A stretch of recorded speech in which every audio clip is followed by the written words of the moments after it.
आप जानते हैं कि टहलने की इंग्लिश होती है टू वॉक।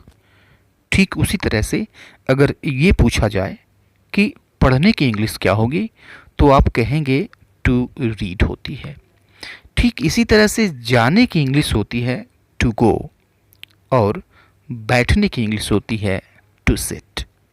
लेकिन अगर वहीं पर यह पूछ दिया जाए कि अच्छा, अब टहलते हुए की इंग्लिश क्या होगी, तो शायद आप न बता पाएँ, या फिर आपको यह कहीं डिक्शनरी में भी नहीं मिलेगा, या फिर आपको यह कहीं लिखा हुआ भी नहीं मिलेगा कि टहलते हुए की इंग्लिश क्या होगी, या फिर पढ़ते हुए की इंग्लिश क्या होगी, या फिर गाते हुए की इंग्लिश क्या होगी, या फिर बैठे हुए की इंग्लिश क्या होगी। इस चीज़ की इंग्लिश हमें कहीं डिक्शनरीज में नहीं मिलेगी, या फिर हो सकता है हमें बुक्स में भी कहीं लिखी हुई न मिले, राइट।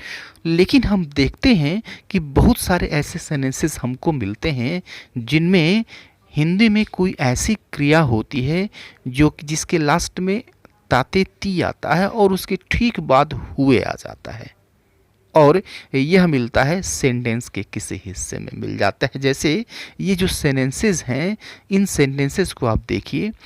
उसने तुम्हें कहीं जाते हुए देखा, या फिर हमने तुम्हें गाना गाते हुए सुना, या फिर मैंने यह पर्स सड़क पर पड़ा हुआ पाया।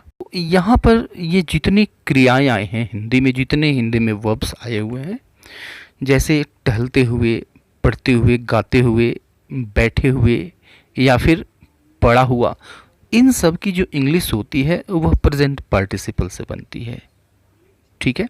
जैसे टहलते हुए, टहलना की इंग्लिश होती है टू वॉक, और टहलते हुए की इंग्लिश हो जाएगी वॉकिंग। यह जो वॉकिंग है यह वर्ब की आईएनजी फॉर्म है, जिसको हम कहते हैं प्रेजेंट पार्टिसिपल। तो आप प्रेजेंट पार्टिसिपल कह लीजिए या वर्ब की आईएनजी फॉर्म कह लीजिए, कभी कभी इसको वर्ब की फोर्थ फॉर्म में कह लिया जाता है। तो इस तरह से टहलते हुए मीन्स वॉकिंग, पढ़ते हुए मीन्स रीडिंग, गाते हुए मीन्स सिंगिंग, बैठे हुए मीन्स सीटिंग। अब देखिए इसको हम सेंटेंसेस में कैसे रखते हैं। जैसे मैंने उसे बैठे हुए देखा। अब एक चीज़ समझिए कि इस तरह के जो सेंटेंसेस हैं उसके लिए हम इस स्ट्रक्चर का यूज़ करते हैं। सेंटेंस आता है और सेंटेंस के बाद हम रखते हैं प्रेजेंट पार्टिसिपल। सब पहले तो सेंटेंस पूरा का पूरा रख लेते हैं, उसके बाद हम रखते हैं प्रेजेंट पार्टिसिपल या वर्ब की फोर्थ फॉर्म होती है, और इसके ठीक बाद अगर इस वर्ब की फोर्थ फॉर्म से रिलेटेड अन्य भी वर्ड्स आए हुए हैं तो उसका स्थान भी यहीं होता है, इसके ठीक बाद हो जाता है। जैसे देखिए मैंने उसे बैठे हुए देखा, राइट। तो अब देखिए बैठे हुए, इसकी इंग्लिश हम सबसे लास्ट में रखेंगे, और इससे रिलेटेड अगर कोई शब्द है तो यह इसके ठीक बाद आएगी। तो मैंने उसे बैठे हुए देखा मीन्स आई सा हिम सीटिंग, आई सा हिम सीटिंग, राइट। उसे तुम्हें कहीं जाते हुए देखा, उसने तुम्हें कहीं जाते हुए देखा, राइट। तो अब देखिए उसने तुम्हें देखा और फिर कहीं जाते हुए, इसको हम इंग्लिश में ऐसे बनाएंगे। तो उसने तुम्हें देखा मीन्स ही सा यू, उसने तुम्हें देखा, और कहीं जाते हुए, तो जाते हुए गोइंग, और फिर कहीं समवेयर, ही सा यू गोइंग समवेयर, राइट। अब उसी तरह से, ठीक उसी तरह से ये हो जाएगा, हमने तुम्हें गाना गाते हुए सुना। तो सबसे पहले हमने तुम्हें सुना और फिर बनाएंगे गाना गाते हुए।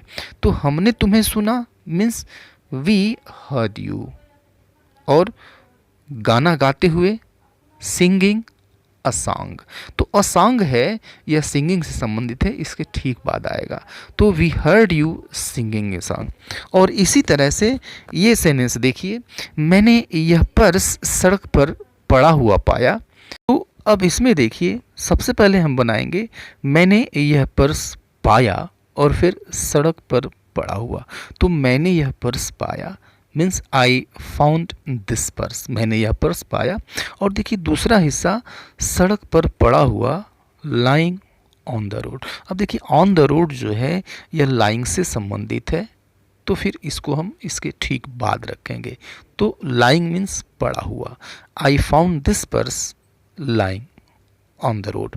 तो यहाँ पर भी हुआ आए, या फिर हुए आए और उसके ठीक पहले हिंदी में कोई क्रिया हो, तो जो इसकी इंग्लिश बनती है वो बनती है वर्ब की फोर्थ फॉर्म से या फिर प्रेजेंट पार्टिसिपल से, वर्ब की आईएनजी फॉर्म से बन जाती है। अब इसी से संबंधित एक दूसरे तरह का सेंटेंस देखते हैं। अखबार पढ़ते हुए मैंने चाय ख़त्म की।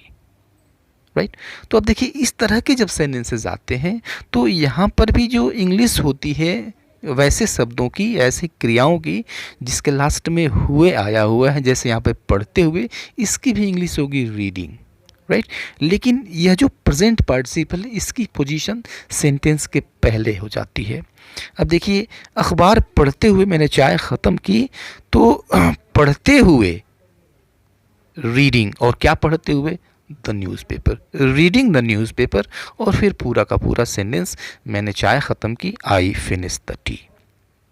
ओके, एक दूसरा सेंटेंस लीजिए, सुबह में टहलते हुए वह गिर गया। राइट, तो अब देखिए सुबह में टहलते हुए और फिर वह गिर गया, वह गिर गया पूरा सेंटेंस है, और जो प्रेजेंट पार्टिसिपल यानी वर्ब की फोर्थ फॉर्म वाला जो हिस्सा है वो है सुबह में टहलते हुए। तो सुबह में टहलते हुए, वॉकिंग इन द मॉर्निंग, और फिर वह गिर गया, he fell, walking in the morning he fell. एक और सेंटेंस लीजिए और यह ज़्यादा क्लियर हो जाएगा, गाना गाते हुए वह बाहर निकला। तो अब यहाँ पर भी आप दो हिस्सा देख रहे हैं, गाना गाते हुए एक हिस्सा ये हो गया, और पूरा का पूरा सेंटेंस इसके लास्ट में पड़ा हुआ है, वह बाहर निकला। राइट, तो पहले गाना गाते हुए, सिंगिंग ए सॉन्ग। राइट, और इसके बाद पूरा का पूरा सेंटेंस, वह बाहर निकला, ही केम आउट।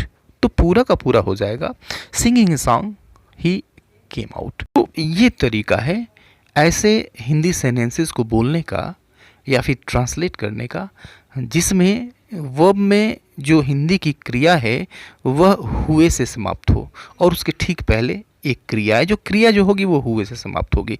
तो उसकी इंग्लिश हम बना देंगे प्रेजेंट पार्टिसिपल से, या फिर वर्ब की फोर्थ फॉर्म से, या फिर उसको हम वर्ब की आईएनजी फॉर्म भी कहते हैं। राइट, तो अभी के लिए इतना ही, मिलते हैं नेक्स्ट वीडियो में, तब तक के लिए good bye and take care.